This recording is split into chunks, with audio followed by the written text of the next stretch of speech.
Welcome to Chanel Connects, the Venice Biennale edition. It's important to be free. So who was the fool who didn't recognize it all that time ago? Yeah. I think it is seduction. Oh, right, absolutely. Yeah. Just another woman trying to survive. So who of them is lying? I wish that were the case. Well, let's face the terror of the new work then. And this is what art is so good at. Do you prepare? No. In this season of Chanel Connects, we've taken up residence in Italy to go to the center of the art world. Listen in to the artists, curators, thinkers, and makers behind the Venice Biennale, the world's most important exhibition of contemporary art, now in its 60th edition. Each of our guests is focused on what matters most and what happens next. I'm Yana Peel, Global Head of Arts and Culture at Chanel. Thank you for connecting with us. Could you tell where my head was at when you found me? Me and you went to hell and back just to find peace. Prominent curator and art historian Hans-Ulrich Obrist has told me that curating is about creating junctions and connections. It's about making the invisible visible and facilitating encounters between artworks, artists, and audiences. What does it mean to curate? In this episode, we are joined by Simone Castets, co-founder of the 89 Plus Project, and Courtney Martin, executive director of the Robert Rauschenberg Foundation. Our moderator, Penny Martin, spoke to Courtney and Simone in Venice's Conservatorio de Musica. You might well hear some opera in the background. Enjoy.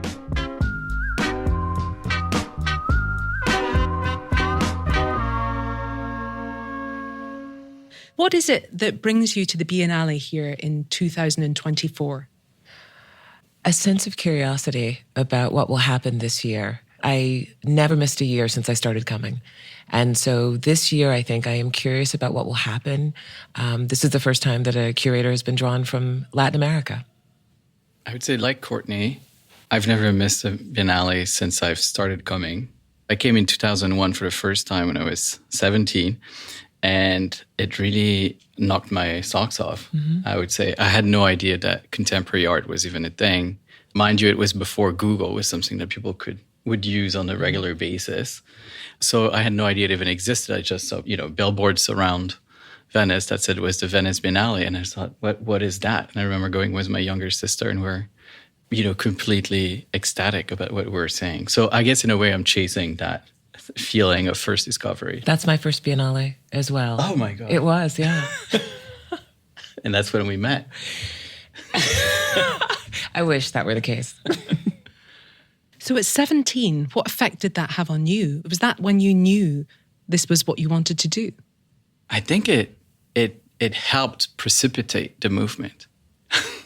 Give us a standout memory from that 1 year then, if that's what you share. This is the thing, this is not a memory of the Biennale, it's the memory of what happens after the Biennale that are in fact unrelated, but it helped.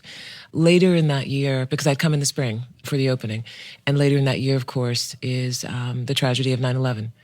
And I remember going back in my mind to all of the pictures and posters and all the happiness and excitement that I had felt that spring after things were a bit challenging in the fall. And so I always think of that Biennale as being, something that provided just this great sense of respite for me in a challenging time. For our listeners who may not know, we're interested to reach a definition. Could you decide together what it is that you think a curator is? There's the practical piece. You work for an institution or you don't work for an institution and you are on your own. You manage a collection or you are perfectly free of that as a responsibility. You have a sense of deep organizational skills, but you are also wildly creative at exactly the same time. And those two things I think are actually quite hard to find in a person, to feel as if you understand how to pull together a big free-form idea that you're having by yourself, perhaps, so that other people can see it. There are curators who never work with living artists. There are curators who only work with living artists. So there's a way in which there's a binary of experience between being sort of wholly staid and wildly free. But you have to do both of those things simultaneously in order, I think, to be a curator. I fully agree with what Courtney said and about this duality. And I think both of us are very lucky that we have this experience of shared vulnerability in a way that you can have with an artist, a living artist, whose work you're trying to present in the best possible way at that stage of their career in a certain context. And I would say there's even as many ways to curate as there are artists who Absolutely. work. But most importantly, I would say maybe the definition, I think the role is to accompany the artist and to be in the background and make sure that things are at the best of their possibility. That is absolutely true. I believe you've known each other for more than a decade. Can you tell us the story of how that came about? You have to tell it. Wait, I'm blanking. Oh, yes, that's true. Okay, now it's true. Back in 2013, I co-founded a project with Hans-Ulrich Obrist that was called 89 Plus. That was somehow charting the new world of possibilities that artists born in 89 and after globally were creating. Long story short, by doing this work, we came across hundreds, if not thousands, of practitioners around the world. And Courtney, at the time, was teaching, and all of her students loved her, and especially because she gave her students the opportunity to invite people to talk at Brown. And somehow a group of students asked to invite me to talk. I would add to Simone's story, I asked my students because I felt that I was teaching from my own space of experience. And I was supposed to be teaching contemporary art, but I am trained as a modernist. And so I taught them modern art and modernist principles so that we could get to the contemporary. And so then I felt that their job was to bring the contemporary and that we then would all talk about it. And so they brought forth Simone as someone that they felt was doing incredible work. And they were so persuasive about why the work was important to them. And so when I met Simone, I could see it immediately. You mentioned there are as many curators or genres of curator as there are artists practically. But can we ask you to at least paint us a picture of a day in the life of your curatorial practice? It depends on where I am. And the day is rarely ever about the individual show. So there are exhibitions that I've curated that I continue to think about and to think about how they developed. So this morning, I spent a lot of time while seeing the de Kooning show, thinking about what I should have done differently in my Robert Ryman show. And that show was almost a decade ago. What was the answer? I might have been more interested in three-dimensionality at that moment than I recognized. It was a painting show, but there were some three-dimensional objects, but I might have enhanced them more. I might have brought them out more because I think that was crucial to his practice. So is that one of the elements of coming to the Biennale, that you're always in conversation with your own practice as per what your peers have staged? Oh, absolutely. And you're also in conversation with every other show that you've ever seen here, and with all of the sort of excitement around it, I think, including performances that, rarely ever happen again. And for you, Simone? I would say, from the perspective of working with an institution, one of the most exciting things, I would say, from the work we do is that you have such a wide array of people with whom you correspond on a daily basis. So you're going to have, 6 meetings with people who are, either it's a conservator or it's an artist who you're going to go see in their studio, or you're going to have a Zoom meeting with another curator in another institution on the other side of the planet. So you're constantly exposed to a vast array of perspectives that is incredibly enriching. And, back in 2001, you necessarily are going to have a much more Eurocentric perspective. Yes. The biennial we're going to go and see this year is widely different. And part of this is due to the fact that information travels much faster and there are no geographical bounds to knowledge anymore to some extent. It's true. I'm very struck that this conversation isn't about authorship then. It's not about you in a silo and your own kind of authorship then. It seems as if it's very collegial and you're very aware of your peers. Oh, completely. And I think we get the title of curator, but in reality, I have never worked on a show by myself before, ever. There's the conservator, there is the head of installation, there is the registrar, the person that is your lifeline to getting the object to you. And you are in this constant conversation with all of those people to make this singular thing happen. If one of you emerges as a sole voice, it is only for the moment that your expertise is needed, and then immediately dissolves into the next moment when somebody else, we need this question answered. You step forward and you answer the question, and then you go back to the collective. You're never alone in that space. What's very striking about what you're saying is how profound and how long-standing your relationship with an artist can be. Mm-hmm. I mean, it can sometimes occupy your whole life. So you have to be quite careful. What do you think it is that draws you to an artist? It's a big commitment, isn't it, potentially? It's a huge commitment. And I think when you are the way, I think Courtney and I we're very loyal people when it comes to friendships. And so you will go to the ends of the earth to go to your friend's opening. And as your career evolves, then you have more and more and more and more of those. So it becomes overwhelming, but it's worth every bit of it. I would say there are artists I've known now for 20 years because they're people I've been lucky enough to grow up with. Mm-hmm. And seeing them succeed today is incredibly rewarding in that when you've been able to play even a tiny role in their success. Could you each give an example of somebody that you've worked for a long time with to stage an exhibit and how that kind of feeds into your life? I first saw Rashid Areen's work, who is a Pakistani British artist, and I saw him on the first Friday of my first year at university. And I have been thinking about that work all the way through.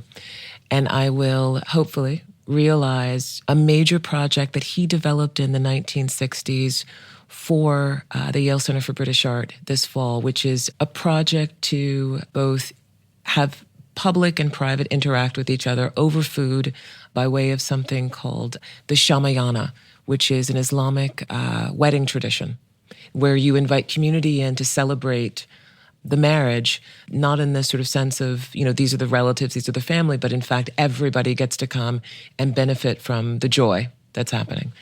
And I would say that I've known about that project as a drawing, as his idea, and the idea that I would get to be a part of its activation all these years later is astounding to me. And that I've talked to him along the way has just been, frankly, a benefit to me. Simone? The example that comes to mind is based on friendship, in fact. I think that's, as I was mentioning that before, growing up with people, an artist whom I've been very happy to be able to work is Jeremy Shaw, who's an artist based in Berlin. We met probably 15 years ago by chance. It was just a friend of mine. And maybe 5 years ago, when I was running Swiss Institute, we partnered with the Centre Pompidou in Paris to do his first major monograph in France and the US.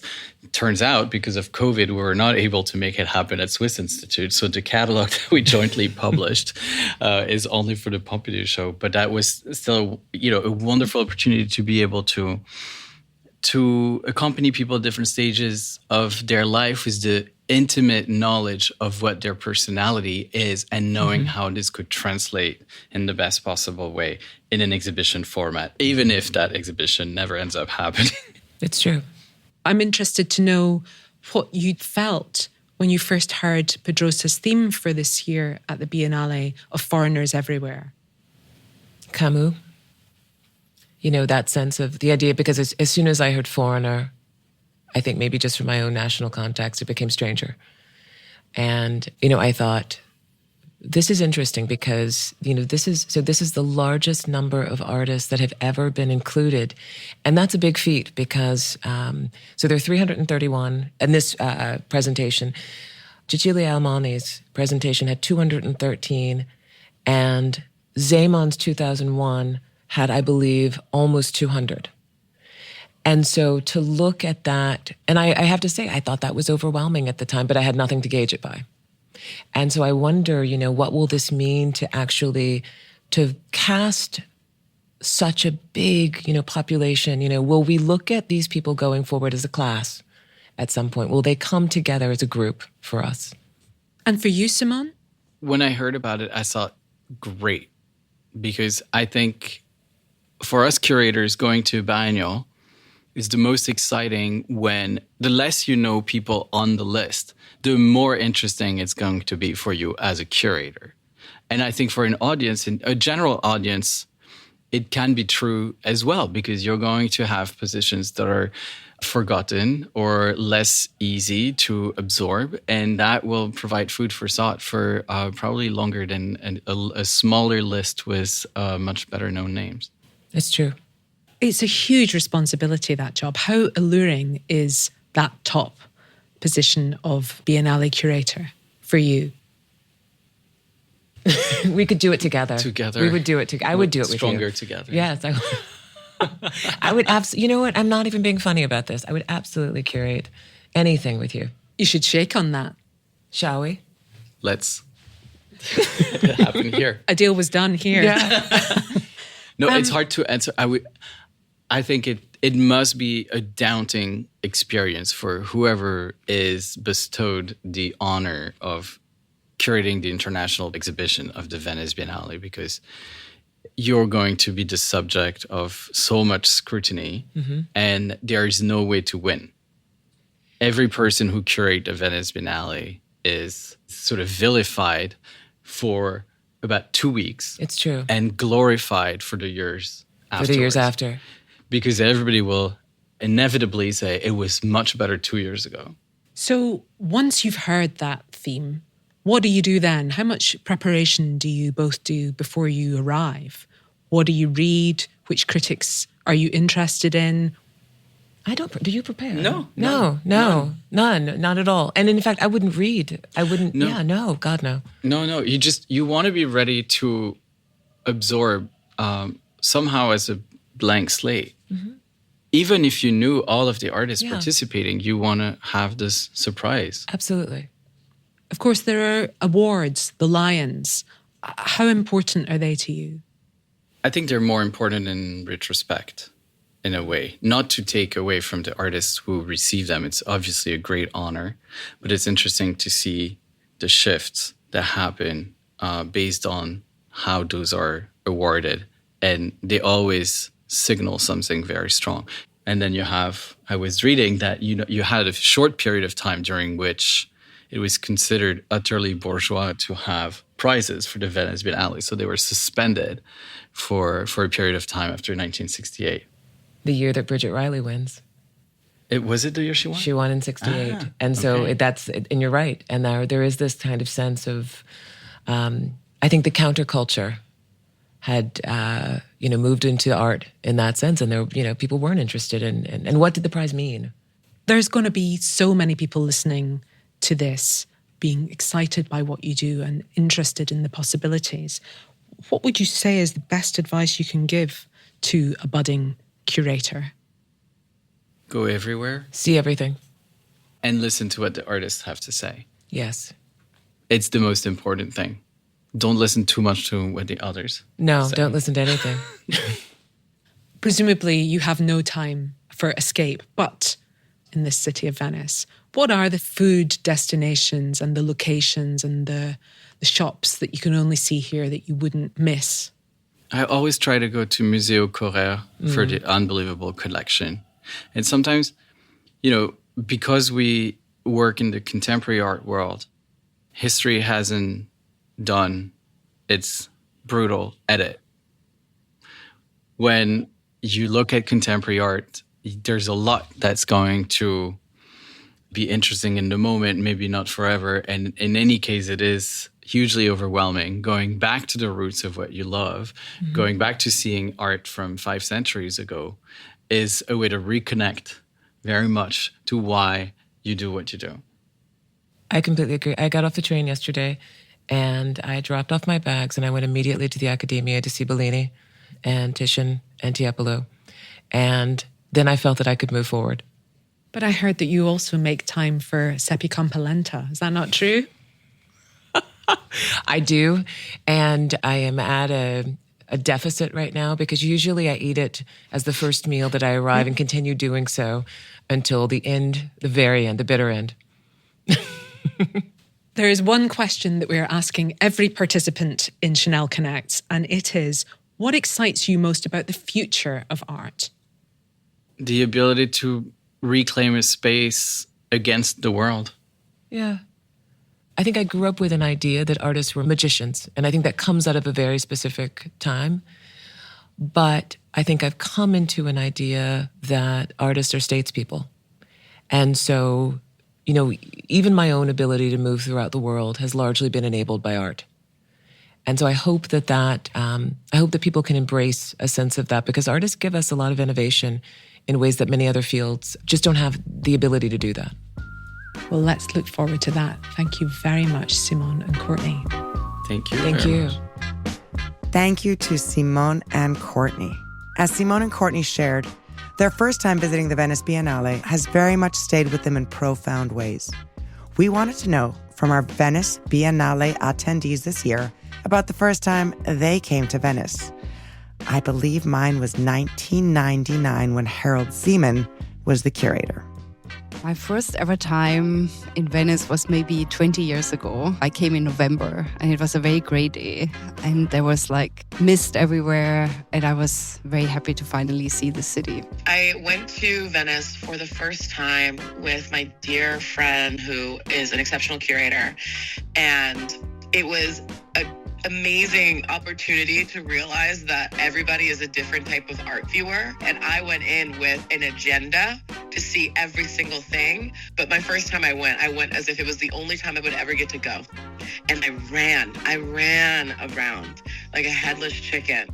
I was alone and afraid and much younger than I am now. I might have had 3 ice cream cones worth of chocolate gelato and no other food, and may have not found my way back, and may have crawled to the steps of the Daniele and asked for my mentor's room key to go up and sleep in her room because I literally couldn't find my way back home because I didn't have a cell phone because it was before the internet. So I came here for the first time when I was a teenager, when I was trying to kind of figure out what I was going to do at university and therefore with my life. And I kind of didn't have a clear sense. And then one night I went to the Academia Gallery, which used to be open late on a Wednesday. And I happened to be there in almost the final gallery, which is that amazing narrative cycle around the life of St. Ursula by Carpaccio. And I was sat there by myself with my rough guide and entranced by these paintings and reading about how Ruskin, John Ruskin, the 19th century critic, had felt the same. And I had this kind of epiphany, which is I want to do art history. So I owe Venice a huge amount. Thank you so much to all of our contributors who joined us in Venice for the 60th edition of the Biennale. Thank you for listening to Chanel Connects, the Venice Biennale edition. Now, the number 5 is very important in the House of Chanel, so please consider giving us 5 stars on whatever platform you're listening to us. Please follow the show so you don't miss an episode. Listen to more from the Chanel Connects archives. One of my favorites is the episode with Frida Escobedo and Jose Esparza Choncuy on the connection between architecture and art. You can find them and all previous episodes at Chanel.com. Next time on Chanel Connects, Icelandic artist Hildegunna Birgisdóttir and Hong Kong's Trevor Young explore the relationship between humankind and the natural world and how they make sense of the unknown. I don't even know the things the future will provide, but oh my God, when I see something that I don't have no understanding of, it's like, yes, thank you. And this is what art is so good at. Yeah, I cannot agree more. It's not to be missed. See you next week.